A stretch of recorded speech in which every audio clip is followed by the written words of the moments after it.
Hi everyone, it's Jill from Eva's Retreat here. I was sitting for spirit earlier today, as I aim to do every day, just sitting in the power and connecting with the divine. That a lot of people often ask me, why do I work with spirit? Good question. To me, I want to take out the word work. It's a privilege, and it's something that's sacred and so special. I aim to sit with spirit every day. Doesn't always happen, but I do my best, as that's all we can do in this life. And when I experience the love from those that have passed on, and my guides and my helpers, it is something so sacred. It is so special, and the love that I experience when I'm sitting with those in the world unseen is just, there are no words. I'll try. It's just pure love. And I've often said to people that I wish that I could share this love with those in need. So when I'm feeling and experiencing that blending with the divine, I wish I could put it in a bottle with a stopper on the top.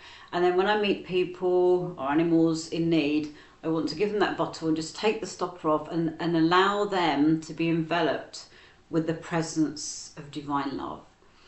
It is so sacred, it is so special, and I just wish to share it. So to me, it's not working with spirit, it's blending with spirit and being present in the moment of now, which is all we have.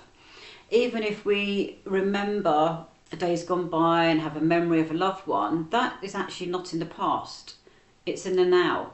It's in this present moment where we live in it, and that's beautiful. And have you often wondered, you suddenly get a memory drop into your mind and your heart, and you think, well, where did that come from? How about if we look at it from our loved ones' point of view that are now in spirit? They wish to share their memories with us, ladies and gentlemen. So I often say to people, where did that memory come from? It's suddenly something you haven't thought about for years and years or months or weeks, and it drops into you and you're like, wow, and you live in that moment again, but in the moment of now. Now, spirit are intelligent. We are dealing with love and we are dealing with respect, and most of all, the intelligence of spirit. So look at it from your loved one's point of view. They could be possibly dropping that memory into your mind and your heart to share that once again in the moment of now with you, which is beautiful. And there's a great saying, a great quote by Eckhart Tolle that says, it is through gratitude for the present moment that the spiritual dimension of life opens up. And how true that quote is. It's beautiful. I've sat and pondered that thought so often. All we have is this moment of now. And if we share and show our gratitude for it, that certainly does open up the spiritual dimensions. No matter what is happening in your life, and believe me, we all have challenges, but if you can just concentrate and focus on this moment, which is wonderful, and show your gratitude and truly be thankful for that moment, for your life, for the breath of life, for everything that you do have in your life, rather than focusing on what you don't have. And yes, sometimes it's a challenge. None of us are perfect. We wouldn't be here if we were. But that's a beautiful quote. Just being present and showing gratitude for this moment of now. Now, when I teach mediumship, I love teaching. It's my absolute passion, because everybody's on the same level and we learn from each other. And I never stop learning from spirit. I listen and I'm aware of their inspiration and the thoughts that just drop into my mind and the experiences within my heart, and I just open my mouth and things come out, and that's the way I work. But when I'm teaching, it is so lovely to encourage my students with natural mediumship, because mediumship is natural. We are spirit with this physical body, not the other way around. We all are a spark of the divine, ladies and gentlemen, and it's glorious. And it's lovely just to enable my students to sit in the presence of spirit, to be at one with all life, all of nature and all of the universe and beyond. And when you realise and expand your consciousness out, you know that anything is possible. And it's so wonderful. And when I teach, I don't ask my students to fire questions at the spirit communicator. You know, why did they pass? When did they pass? What date? How high? How tall they were? Where did they live? What was their first job? Because that's great. That's factual information. But hang on a minute.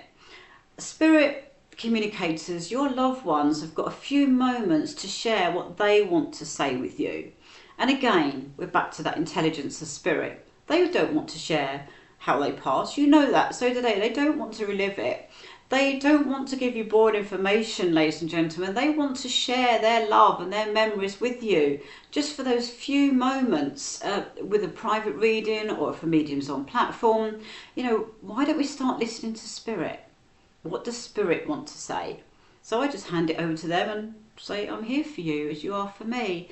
And just let that information flow. And it's the little moments in life that makes up somebody's story. It's not the big events.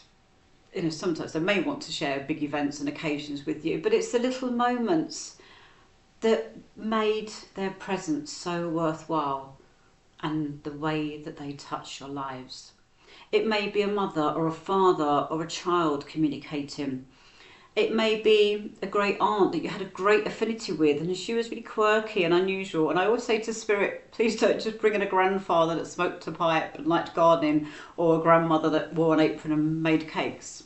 Give me a grandmother that climbed Snowdon or canoed on the River Ardèche in France. Give me something different. Give me something quirky that absolutely would pinpoint their relationship with the recipient. And it's always an experiment. And I say to people when they come for readings, you know, please just come with an open heart and open mind. You know, try not to have someone in mind that you want to hear from, because spirit, again, that intelligence, they will come through the right person, the right communicator, with the right information for you at this time when it is needed. And always trust in what they're saying. And the best evidence, ladies and gentlemen, if you're saying something to somebody and they don't know it, then it's great that they can go and research it and find it out, and then they know it to be true. Because then they absolutely know beyond a doubt it was their loved one giving that information and you weren't picking that up psychically. Now, when I teach also, one of the first things I teach is the difference between working psychically and mediumistically with a spirit link. When people are working psychically, you are picking up the information from somebody's aura, that energy field that surrounds their physical body. And yes, that does include information about loved ones that may have passed over. However, with a spirit link, I always feel the information coming from this way, and I feel the presence of spirit, and I just feel this blending around here, and it's different. And you know that someone is with you and you just give off their information. And the difference is that you will feel their love. You will feel their presence in the room. And I always say to people, my barometer is, if I say to my students, everybody, if you go to a service or a spiritual event or a workshop or anything, were you touched by the presence of spirit? Were you touched by the presence of spirit? When you leave there, your answer should always be yes. Whether it was a service, you were touched by maybe a hymn, or the medium's reading, or their philosophical address, which sadly nowadays seems to be missing so much from services. And the whole philosophy of spirit is the fact that they can communicate. And people get so hooked up on, I want a message. But the message from spirit, ladies and gentlemen, is the fact that they can communicate. And we need more philosophy. So I do encourage my students to listen to spirit, their guides, what they want to say on a certain subject, which is not coming from their mind and their information. So, are you touched by the presence of spirit? It may be then a song, it may be then the mediumship, but even if you didn't get a message from the medium, ladies and gentlemen, you should be really happy that the man over there or the lady there or whatever, whoever, they got a message from their loved one and you felt that presence and you felt touched by love and touched by the presence of spirit. So that's always my barometer. Did you feel the love? Love is the most important message from spirit, and the fact that they can communicate with us still. And you don't have to be a medium to listen to your loved ones, ladies and gentlemen. We are spirit. We are a spark of the divine, which is wonderful.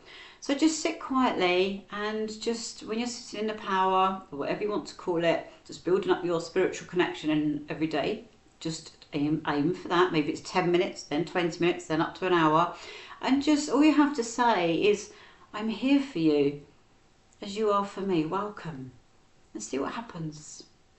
And that's when the magic happens. It's all about love, all about the intelligence of spirit, and respect. Respect as well is the most important things. I always aim to work with love and respect. And I do it because I love and I care.